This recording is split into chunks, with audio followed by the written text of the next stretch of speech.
ما انتم میں جن سے خطاب ہو رہا ہے. جن سے کیا ہو رہا ہے؟ خطاب ہو رہا. بولیے. خطاب وہ کل کائنات انسانی ہے. کیا ہے؟ کائنات انسانی. اس میں صرف مومنوں کی بات نہیں ہو رہی، کیونکہ مومنوں کا آگے الگ ذکر آ گیا، بالمؤمنین رؤوف الرحیم.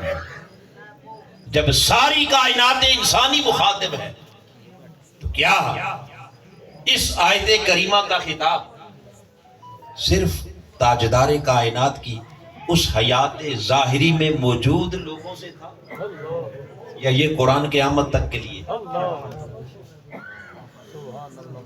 بولیے جی. کیا اس آیت کریمہ کا جو حکم ہے، حکم شرعی، کیا اس زمانے تک تھا؟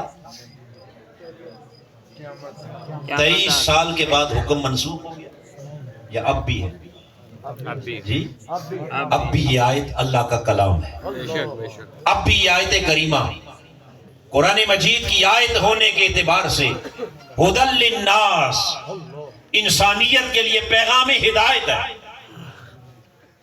آج بھی یہ آیت کریمہ انسانیت کے لیے پیغام رحمت ہے.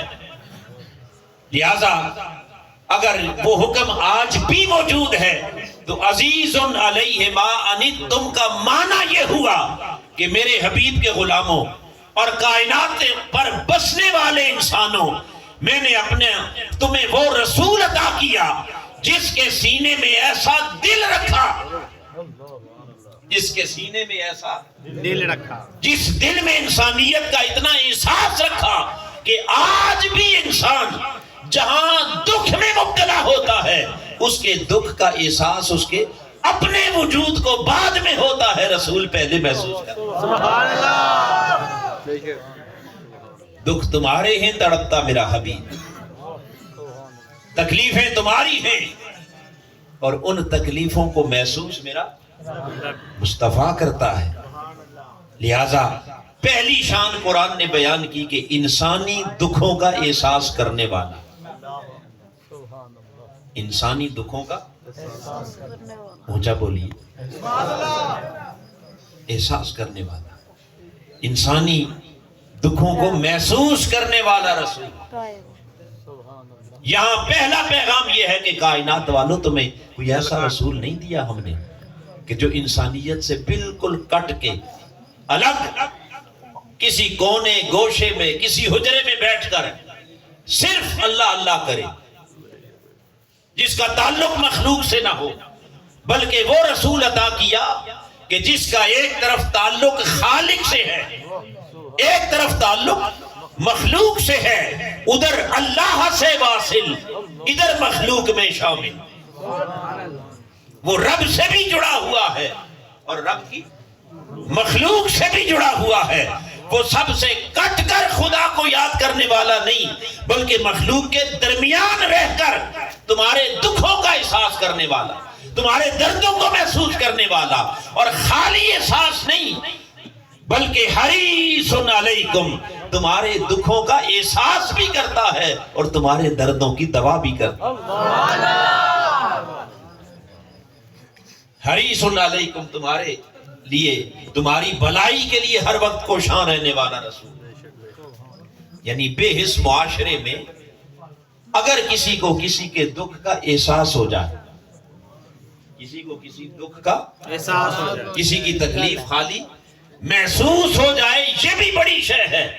مگر رب نے کہا وہ صرف احساس کرنے والا نہیں بلکہ اس احساس سے آگے بڑھ کر حریص علیکم، وہ تمہاری بھلائی کے لیے کوشاں رہنے والا، تمہاری خیر خواہی جانے والا، تمہاری بھلائی کے لیے ہر مشقت اٹھانے والا، تمہاری خیر خواہی کے لیے ہر دکھ اٹھانے والا، وہ تمہاری بھلائی کے لیے کبھی کانٹوں پہ چلتا ہے، تمہاری بھلائی کے لیے کبھی پتھر کھاتا ہے، تمہاری بھلائی کے لیے کبھی دکھ اٹھاتا ہے، تمہاری بھلائی کے لیے کبھی مصائب و آلام جھیلتا ہے، تمہاری بھلائی کے لیے کبھی دن بھر مکہ کی گلیوں میں پھرتا ہے، اور تمہاری بھلائی کے لیے کبھی رات بھر سجدوں میں گر کر خدا کے حضور ہوتا ہے. نعرہ تکبیر.